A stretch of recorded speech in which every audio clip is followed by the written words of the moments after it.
Salut, c'est Christophe. Bienvenue dans cette nouvelle vidéo. Aujourd'hui, je vais te parler d'indice glycémique et de charge glycémique. Mais avant d'aller dans le détail, je te laisse avec mon jingle.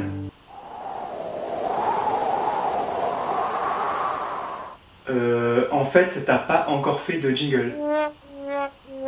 Bon ben, on fera sans jingle alors.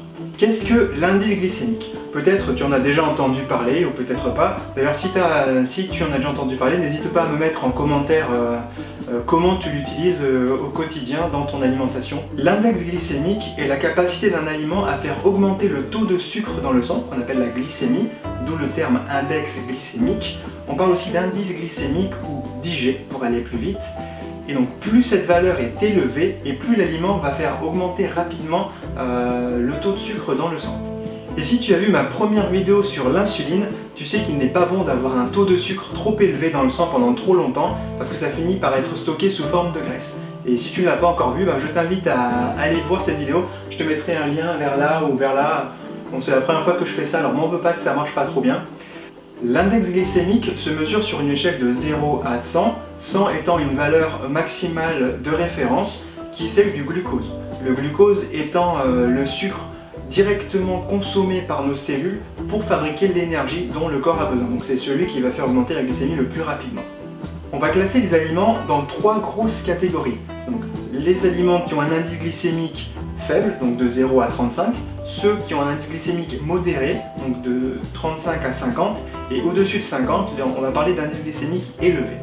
Par exemple, prenons le sucre blanc de table, donc le saccharose qu'on met dans son café, il a un indice glycémique de 70, et si on compare ça avec une pomme, par exemple, l'indice glycémique de la pomme n'est que de 35.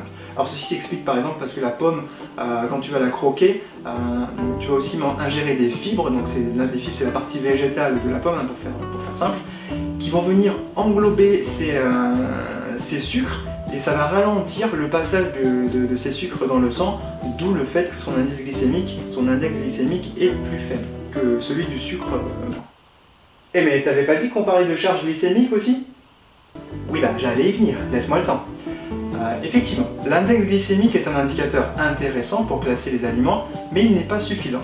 C'est pourquoi Walter Willett, donc un médecin américain et chercheur en nutrition, a proposé un peu avant les années 2000 la notion de charge glycémique. La charge glycémique va prendre également en compte la quantité de sucre qu'on va manger dans une portion et plus uniquement l'aliment lui-même. Par exemple, si tu manges 3 grains de sucre et un verre de sucre blanc, l'impact sur ta glycémie ne sera pas la même.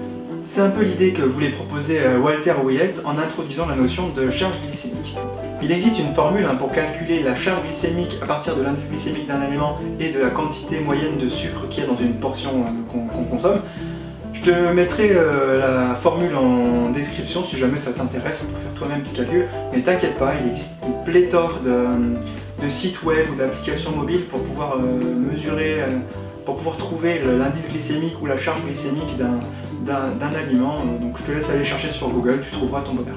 Et là également, on a défini 3 seuils pour la charge glycémique. On parle de charge glycémique faible pour une valeur de 0 à 10, de charge glycémique modérée pour les valeurs de 10 à 20, et une charge glycémique élevée pour les valeurs au-delà de 20. Je vais te donner 2 exemples pour que tu y vois un peu plus clair. D'un côté, je vais te parler de la pastèque, et de l'autre côté, de galettes de riz. Tu sais, ces galettes de riz soufflées qu'on trouve assez facilement dans les grandes surfaces. Donc la pastèque, déjà, elle a un indice glycémique très élevé pour un fruit, il est de 12, et on considère qu'une portion moyenne d'une pastèque, c'est 300 grammes. Alors il faut savoir que dans 300 grammes de pastèque, il y a 24 grammes de sucre, et si on fait le petit calcul, ça nous donne une charge glycémique de 18 pour la pastèque. Donc de l'autre côté, si on prend une portion de 100 grammes de galettes de riz, la galette de riz a un indice glycémique de 60, ce qui est quand même très élevé pour un produit qui n'est même pas sucré au goût. Et dans une portion de 100 grammes, il y a 73 grammes de sucre. Donc tu vois que c'est vachement plus que la pastèque. Donc si on fait le calcul, ce coup-ci on se retrouve avec une charge glycémique de 44, ce qui est énorme. Donc tu vois bien que si on prend une pastèque qui a un indice glycémique plus élevé que la galette de riz, et bien sa charge glycémique à la pastèque sera quand même beaucoup plus faible que celle de la galette de riz. Tout ça c'est une question de proportion de quantité de sucre dans une portion. L'indice glycémique et la charge glycémique sont deux notions fondamentales pour démarrer une alimentation saine. Vous aurez compris qu'un aliment qui a une charge glycémique plus faible peut être plus rassasiant et tout en ayant un impact plus faible sur la glycémie, sur l'augmentation de la glycémie on va dire. Mais pour aller un peu plus loin, il faudrait prendre en compte non pas la charge glycémique et l'indice glycémique d'un seul aliment, parce qu'on mange rarement un aliment seul, hein, on le mange dans le cadre d'un repas, d'une collation. Il est plus intéressant de considérer la charge glycémique globale d'un repas. L'idée ce n'est pas d'aller complètement abandonner les produits qui ont un index glycémique élevé, mais voilà, le maître mot reste la modération, tout en comprenant un peu voilà, ce qu'on met dans son assiette. Merci beaucoup d'avoir regardé ma vidéo jusqu'à la fin. Donc si tu l'as aimé, n'hésite pas à me mettre un pouce bleu. Abonne-toi également à la chaîne hein, si ce n'est pas encore fait. J'ai plus qu'à te dire, prends soin de toi et à la prochaine. Ciao ciao.